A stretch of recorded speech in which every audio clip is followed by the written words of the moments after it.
Hello. അപ്പോൾ ഇന്ന് ചെയ്യാൻ പോകുന്നത് എൻ്റെ പേഴ്സണൽ ഫേവറേറ്റ് ആയിട്ടുള്ളൊരു തീമിലാണ്. അതെ, പിക്നിക് തീമിൽ. പണ്ട് തൊട്ടേ ഞാൻ കാർട്ടൂണിലാണെങ്കിലും പിന്നെ ഇപ്പോൾ പിൻട്രസ്റ്റിലാണെങ്കിലും ഞാൻ നോക്കുമ്പോഴൊക്കെ പിക്നിക്കിന് അധികം യൂസ് ചെയ്യുന്നത് ഒരു ഗ്രീൻ, അതുപോലെ തന്നെ ഒരു റെഡ് കളറിലെ ഗ്രിഡ് പാറ്റേൺ വരുന്ന ബ്ലാങ്കറ്റ്സാണ്. സോ ആ പാറ്റേൺ തന്നെയാണ് ഞാൻ ഇവിടെയും യൂസ് ചെയ്യുന്നത്.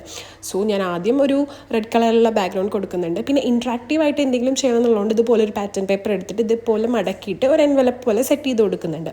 അതിൻ്റെ അകത്ത് ഞാൻ കുറച്ച് ക്യൂട്ടായിട്ടുള്ള സ്റ്റിക്കേഴ്സ് ആഡ് ചെയ്ത് കൊടുക്കുന്നുണ്ട്. സോ ദാറ്റ് നമുക്കത് ഓപ്പൺ ചെയ്യുമ്പോൾ നമുക്കത് കാണാൻ പറ്റുന്ന പോലെ. പിന്നെ എൻ്റെ അടുത്തൊരു റിയൽ ഇമേജ് ഉണ്ടായിരുന്നു പിക്കിൻ്റെ, അതും കൂടെ ആഡ് ചെയ്ത് കൊടുക്കാമെന്ന് വിചാരിച്ചു.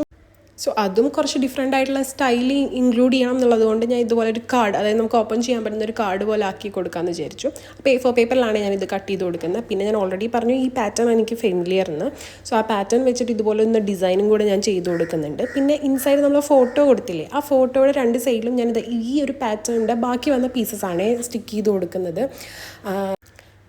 ഈ ഒരു സൈഡിൽ വന്നിട്ട് ഇത്രയേ ഉള്ളൂ. പിന്നെ ഓഫ് കോഴ്സ് നമ്മൾക്ക് ലെഫ്റ്റ് സൈഡിൽ കുറച്ച് ഡിഫറെൻ്റ് ആക്കാമെന്ന് വിചാരിച്ചു ഞാൻ. അതുകൊണ്ട് എൻ്റെ അടുത്തുള്ള ഒരു ഡോയിലി പേപ്പർ ഇങ്ങനെ കട്ട് ചെയ്ത് കൊടുക്കുന്നുണ്ട്.